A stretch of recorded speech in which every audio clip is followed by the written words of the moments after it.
L'incontro di oggi ci ha permesso di far emergere una proposta, la proposta di Solidarietà Veneto, la proposta che si chiama territorialità, nasce 25 anni fa e oggi ha due declinazioni. Per quanto riguarda i lavoratori, l'assistenza, la vicinanza al territorio per poter far capire ai più giovani che la previdenza complementare vuol dire comprare oggi il biglietto per la libertà. L'altra direzione è quella delle imprese, della crescita. La crescita non può essere una chimera, la crescita bisogna costruirla, bisogna farla.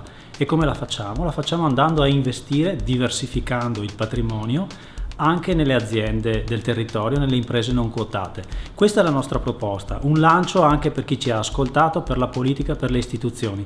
Auspichiamo che venga accolta.